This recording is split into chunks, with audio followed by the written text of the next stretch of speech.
Pune police ज्या मोहिमेवरती काम करत होते ती मोहीम आता अर्धी तरी फत्ते झाली असं म्हणावं लागेल, कारण कुख्यात गुंड निलेश घायवळचा भाऊ सचिन घायवळला पकडण्यामध्ये पुणे पोलिसांना अखेर 9 महिन्यांच्या नंतर यश आलेलं आहे। गेल्या 9 महिन्यांपासून सचिन घायवळ हा फरार होता। निलेश घायवळ त्याच्याही आधीपासून फरार आहे आणि जेव्हापासून हे सगळं प्रकरण घडलेलं होतं घायवळ कुटुंबीय सुद्धा पोलिसांना ट्रॅक करता येत नव्हते। मात्र गेल्या अनेक महिन्यांपासून पोलीस या सगळ्याच्या मागावरती होते, पण आता कुठे निलेश घायवळचा भाऊ असलेल्या सचिन घायवळला पकडण्यात पुणे पोलिसांना यश आलंय। पुणे पोलिसांच्या युनिट 3 ची ही सगळी कामगिरी आहे। काल रात्री राजस्थानच्या सिकर जिल्ह्यामधून त्यांना अटक करण्यात आलेली आहे। खाटूश्याम मंदिर जे आहे त्याच्या जवळपासच्या परिसरामध्ये तो वास्तव्याला होता आणि नाव बदलून वेश बदलून तो राहत होता। असं असलं तरी सुद्धा गेल्या अनेक दिवसांपासून पोलीस त्याला ट्रॅक करण्याचा प्रयत्न करायचे। तो दर काही दिवसांच्या नंतर त्याचं लोकेशन ट्रॅक व्हायचं, मात्र तो पुन्हा लोकेट करणं त्याला अवघड होत होतं। मात्र गेल्या 7-8 दिवसांपासून पुणे पोलिसांचं युनिट 3 जे आहे त्याने पूर्णपणे याच एका कामगिरीवरती फोकस केलेलं होतं, या एका आरोपीवरती त्यांनी फोकस केलेलं होतं आणि त्यानुसार त्यांना फायनली हे लोकेशन मिळालं। आणि त्यानंतर खरं तर काल युनिट 3 चं संपूर्ण जे पथक आहे ते त्या ठिकाणी पोहोचलेलं होतं, त्यानुसार त्यांनी जाऊन तिथे कारवाई केलेली आहे। अगदी छोट्याशा भाड्याच्या एका घरामध्ये हा जो निलेश घायवळचा भाऊ आहे सचिन घायवळ हा वेश बदलून आणि एकंदरीतच सगळा पेहराव बदलून, भाषा बदलून, नाव बदलून त्या ठिकाणी राहत होता। जी काही आताची माहिती आहे किंवा जे आता अटक केल्यानंतरचे फोटोज समोर येतात त्या फोटोजमध्ये जर आपण पाहिलं तर खूप दाढी वाढवलेली आहे, केस वाढवलेत, मिशा वाढवल्यात, एकंदरीत एखादा बुवा बाबा वगैरे वाटावा अशा पद्धतीचा वेश त्यानं धारण केलाय आणि मंदिराच्या अवतीभोवती तो असायचा बऱ्याचदा, त्यामुळे त्याला लोकेट करणं सुद्धा अवघड जात होतं। त्यानं इतकी स्वतःची पर्सनॅलिटी मध्ये चेंज केलेला होता किंवा वजन खूप कमी झालेलं आहे, त्यामुळे त्याला शोधणं हे खूप अवघड होत होतं। मात्र पुणे पोलिसांचं आता कौतुक करावं लागेल की 9 महिन्यांच्या नंतर तरी त्याला पकडण्यात यश आलं। युनिट 3 ची ही कामगिरी आहे। काही वेळापूर्वीच सचिन घायवळला पुणे कोर्टामध्ये सुद्धा हजर केलेलं होतं। 9 तारखेपर्यंतची पोलीस कोठडी त्याला सुनावण्यात आली आणि त्यानंतर आता युनिट 1 मध्ये त्याला ठेवण्यात आलेलं आहे। तुम्ही माझ्या मागे पाहू शकता, या ठिकाणी युनिट 1 चं हे ऑफिस आहे। पुणे पोलिसांच्या गुन्हे शाखेचं युनिट 1 याच ठिकाणी आता आतमध्ये सचिन घायवळ याला ठेवण्यात आलेलं आहे। पुढच्या काही वेळामध्ये त्याला बाहेर काढून लॉकअप मध्ये सुद्धा ठेवण्यात येणार आहे। आतापर्यंत जी काही माहिती आहे, खरं तर खूप मोठी टीम या सगळ्यावरती काम करत होती। अतुल साठे नावाचे एक सिनियर हवालदार आहेत, त्यांनी या सगळ्यामध्ये तांत्रिक तपास अगदी सुरुवातीपासून केलेला होता आणि त्या सगळ्याच तपासाच्या आधारावरती आता आपण म्हणू शकतो की सचिन घायवळला पकडण्यामध्ये, लोकेट करण्यामध्ये यश आलेलं आहे। युनिट 3 ची ही कामगिरी आहे, मात्र युनिट 1 च्या ऑफिसमध्ये सध्या त्याला ठेवलेलं आहे। काही वेळात त्याला इथून सुद्धा बाहेर काढतील, पण एकंदरीत जर आपण पाहिलं तर खूप मोठ्या पद्धतीचा किंवा मोठ्या गुन्ह्यांमधला हा सगळा आरोपी। यापूर्वी तो याआधी जास्त कधी चर्चेत आलेला नव्हता, मात्र ज्या वेळेस निलेश घायवळ गँग कडून कोथरूडमध्ये गोळीबार करण्यात आला, त्याचबरोबर कोयत्यानं वार करण्यात आले एका तरुणावरती, 2 वेगवेगळ्या घटना होत्या, मात्र सेम आरोपी होते दोन्हीतले सुद्धा। आणि जेव्हा कोथरूड पोलिसांमध्ये हा गुन्हा दाखल झाला त्यानंतर जेव्हा निलेश घायवळला लोकेट केलं गेलं तेव्हा असं कळलं की निलेश घायवळ हा भारतातच नव्हता, तो ऑलरेडी लंडनला पोहोचलेला होता आणि त्याच्या कुटुंबियांच्या म्हणण्यानुसार हे सगळं प्रकरण म्हणजे गुन्हा घडायच्या सुद्धा आधी निलेश घायवळ हा ऑलरेडी गेलेला होता, त्यामुळे त्याचा या प्रकरणाशी संबंध नाही असं बोललं जात होतं, मात्र तसं नव्हतं। अर्थातच ही सगळी निलेश घायवळ गँगचीच मुलं होती, त्यांच्याच माध्यमातून हा सगळा प्रकार करण्यात आलेला होता। तेव्हापासून निलेश घायवळचा पाय आणखी खोलात गेलेला पाहायला मिळाला, कारण तो एक गुन्हा दाखल झाला आणि त्यानंतर इतक्या वेगवेगळ्या स्वरूपाचे गुन्हे निलेश घायवळवरती दाखल झाले किंवा निलेश घायवळच्या भावाची सुद्धा इतकी प्रकरणं समोर आली की त्यानंतर वारजे पोलीस ठाण्यामध्ये आणखी एक खंडणीचा गुन्हा त्याच्या विरोधात दाखल झाला। 44 लाखांची खंडणी उकळल्या प्रकरणीचा हा गुन्हा होता। एका नामवंत शाळेमध्ये एक अशी कंपनी होती जी कंपनी खाद्य पुरवठा वगैरे त्या ठिकाणी करायची किंवा ज्याला मिड डे मील आपण म्हणतो ते वगैरे सगळे पुरवणारी एक कंपनी होती। त्या कंपनीच्या संचालक असलेल्या 40 वर्षीय महिलेकडून ही जवळपास 44 लाखांची खंडणी उकळलेली होती। त्या प्रकरणातला गुन्हा हा वारजे पोलीस ठाण्यामध्ये दाखल झाला। त्यानंतर आणखी एक गुन्हा होता, ज्या गुन्ह्याच्या नुसार हा जो निलेश घायवळ आहे किंवा सचिन घायवळ आहे या दोन्ही भावांनी मिळून कोथरूड पोलीस ठाण्याच्या हद्दीत असलेली एक जी नवीनच इमारत उभी राहिलेली होती, सदनिका उभी राहिलेली होती, त्या ठिकाणी असलेल्या 11 फ्लॅट्सवरती बेकायदेशीररित्या ताबा मारण्याचा प्रयत्न त्यांनी केलेला होता। त्याच्यातून मोठं इन्कम सुद्धा त्यांना मिळत होतं, भाडं त्यांना या सगळ्यामधून मिळत होतं अशी सुद्धा माहिती समोर आली होती। त्यामुळे त्याही प्रकरणामध्ये त्याच्यावरती गुन्हा दाखल झालेला होता। खंडणीचा असेल किंवा बेकायदेशीररित्या ताबा मारण्याचा गुन्हा असेल तोही गुन्हा दाखल झाला। त्यानंतर जेव्हा या प्रकरणामध्ये पुणे पोलिसांनी आणखी तपास केला तेव्हा असंही निदर्शनास आलं की सचिन घायवळ हा खरं तर पेशानं स्वतःला शिक्षक म्हणवतो किंवा त्याचे जे आई वडील आहेत त्या आई वडिलांकडून सुद्धा असं म्हटलं जात होतं की आमचा जो दुसरा मुलगा आहे सचिन त्याचा तर या सगळ्याशी काहीच संबंध नाही, तो तर शाळेमध्ये सर आहे, प्रोफेसर आहे, त्याचा या गुन्हेगारीशी काहीच संबंध नाही असं बोललं जात होतं. मात्र त्याच सचिन घायवळकडे एक पिस्तूलचा परवाना सुद्धा होता आणि विशेष म्हणजे हा पिस्तूल परवाना त्याला अगदी सहज मिळालेला नव्हता. गृहराज्यमंत्र्यांचं या सगळ्यामध्ये नाव येत होतं. योगेश कदम यांच्या सहीनं त्याला हा सगळा पिस्तुलाचा परवाना मिळाला असं बोललं जात होतं. त्या सगळ्यावरून खूप मोठं राजकारण तेव्हा रंगलेलं पाहायला मिळालेलं होतं किंवा कुणाच्या आदेशाने हे सगळं झालं, कुणाचा वरद हस्त आहे, कुणी घायवळ बंधूंना या सगळ्यामध्ये मदत केली, मग ते पोलीस असतील, राजकीय नेते असतील किंवा आणखीन कुणी असेल, या सगळ्यांवरती सुद्धा खूप काही बोललं गेलेलं होतं. त्यामुळे मुळातच सचिन घायवळ हा अतिशय वादग्रस्त पर्सनॅलिटी गेल्या काही दिवसांमध्ये बनलेला होता. त्या आधीपर्यंत त्याचे इतके सगळे कुटाणे खरं तर माहीत नव्हते. असंही म्हटलं जात होतं की त्याला निवडणुकीला उभं राहायचं होतं म्हणून त्याचे प्रयत्न सुरू होते, बऱ्याच गोष्टी बोलल्या जात होत्या.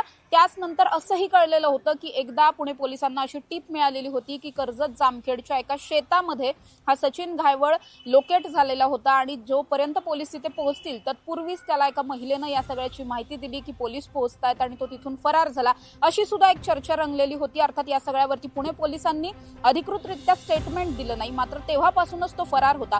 राहिली गोष्ट आता निलेश घायवळची, तर निलेश घायवळवरती ऑलरेडी खूप मोठमोठ्या स्वरूपाचे गुन्हे दाखल झालेले आहेत. गंभीर कलमांअंतर्गतले हे सगळे गुन्हे आहेत आणि निलेश घायवळ हा सध्या लंडनमध्ये असल्याची माहिती आहे. लास्ट लोकेशन त्याचं लंडन होतं. त्यामुळे सगळ्यात पहिल्यांदा पुणे पोलिसांनी काय केलं तर त्याचा पासपोर्ट रद्द केला. त्यानंतर मुळात इतक्या सिव्हिअर केसेस मधला हा सगळा आरोपी असताना सुद्धा त्याला पासपोर्ट मिळाला कसा, इथून सगळी सुरुवात झालेली होती. त्यानंतर त्याला मिळालेला हा सगळा पासपोर्ट जो आहे तो रद्द सुद्धा केला गेला. पासपोर्ट रद्द केल्याच्या नंतर त्याच्या विरोधात अर्थात पासपोर्ट रद्द झाला म्हणजे नंतर तो विजा सुद्धा रद्द झाला. मात्र त्या सगळ्याच्या नंतर त्याला लुकआउट नोटीस काढण्यात आली, blue corner red corner notice जारी करण्यात आली. मात्र इतकं सगळं झाल्याच्या नंतर सुद्धा आता जवळपास वर्षभर या सगळ्याला होईल. वर्षभरापासून अजूनही निलेश घायवळ मात्र काही केल्या पोलिसांच्या ताब्यात येत नाही, अटकेत येत नाहीये. पुणे पोलिसांचे खूप प्रयत्न सुरू आहेत, मात्र त्याला पकडण्यामध्ये पुणे पोलिसांना यश येताना पाहायला मिळत नाही. मात्र आता कुठेतरी अर्धी लढाई पुणे पोलिसांनी पार केली असं म्हणावं लागेल, कारण जरी निलेश घायवळ अटकेत येत नसेल तरी सुद्धा सचिन घायवळ लोकेट झाला, त्याला अटक झालेली आहे, त्याला पोलीस कोठडी मिळाली आहे. त्यामुळे त्याच्या चौकशीमधून सुद्धा अनेक महत्त्वाच्या बाबी समोर येणार आहेत किंवा निलेश घायवळ नेमका कुठे आहे, त्याची फॅमिली कुठे आहे, या सगळ्या विषयीची सुद्धा खूप महत्त्वाची माहिती या सगळ्यामधून समोर येऊ शकते. त्यामुळे सचिन घायवळला अटक करणं सुद्धा तितकंच गरजेचं होतं. जेवढा निलेश घायवळ महत्त्वाचा आहे तितकाच सचिन घायवळ सुद्धा महत्त्वाचा आहे.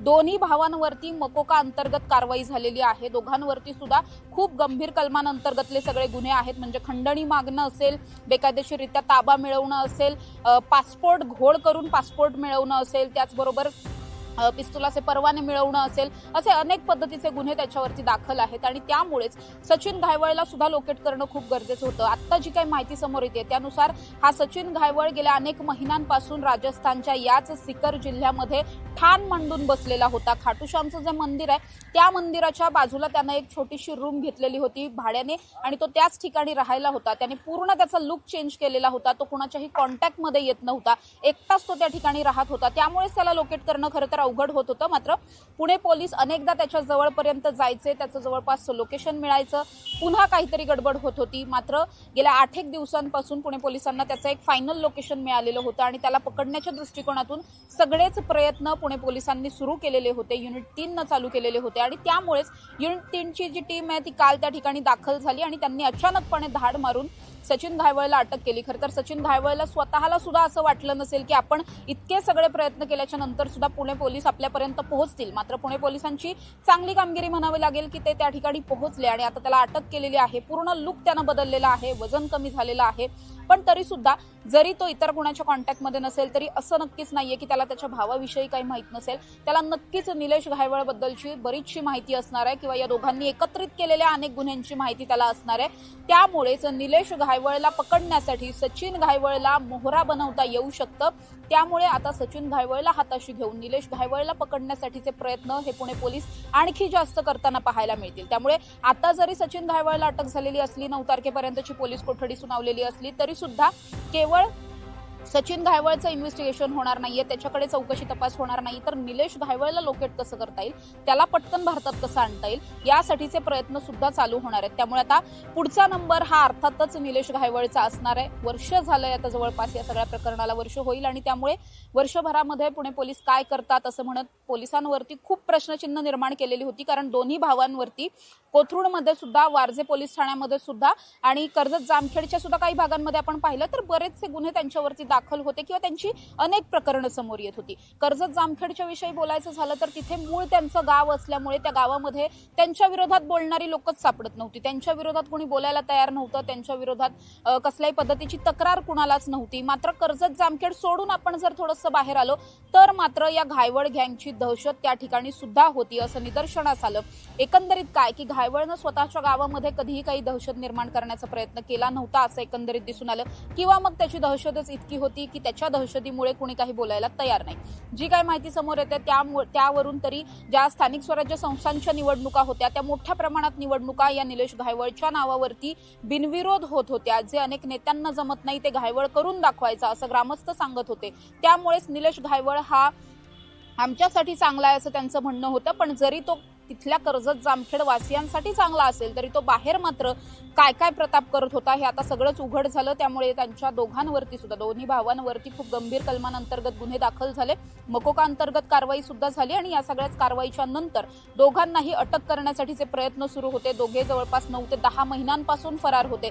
त्यातल्या एकाला पकडण्यात यश आलेलं आहे. दुसरा निलेश घायवळ जो त्याच्या मुलाच्या शिक्षणाच्या काहीतरी कामांसाठी लंडनला गेल्याचं म्हटलं जात होतं. निलेश घायवळचा जो मुलगा आहे तो लंडनमध्ये शिक्षण घेतोय आणि त्यामुळेच निलेश घायवळची पत्नी आणि निलेश घायवळ हे दोघे सुद्धा आणि त्याचा मुलगा सुद्धा लंडनला गेल्याची माहिती मिळालेली होती. नंतर असंही कळलं की घायवळनं त्याच्या पत्नीला आणि मुलांना भारतात परत पाठवलेलं आहे. मात्र त्यांनाही आतापर्यंत कधी लोकेट करता आलं नाही.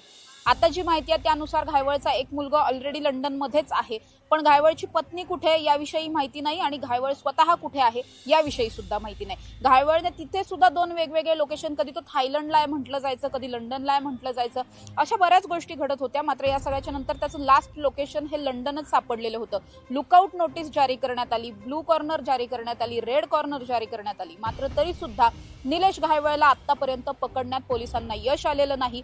सचिन घायवळला पकडलंय. आता तरी निलेश घायवळला पकडण्यासाठीची पुढचे जे काही प्रयत्न असतील ते पुणे पोलिसांनी आणखी जास्त आक्रमक करावेत, आणखी जास्त फास्ट करावेत आणि जेणेकरून निलेश घायवळला सुद्धा अशाच पद्धतीनं पकडण्यात यश येईल अशीच अपेक्षा सध्या आहे. त्यामुळे आता तरी 9 तारखेपर्यंतची पोलीस कोठडी सचिन घायवळला सुनावण्यात आलेली आहे. त्यामुळे या सगळ्या पुढच्या 4-5 दिवसांमध्ये सचिन घायवळची बोलती बंदच राहते की सचिन घायवळ तोंड उघडतो, काय काय माहिती पोलिसांना देतो, हे सगळंच पाहणं महत्त्वाचं असणार आहे. कॅमेरा पर्सन शिवाजी साळुंखेंसह समृद्धी जाधव, टॉप न्यूज मराठी, पुणे.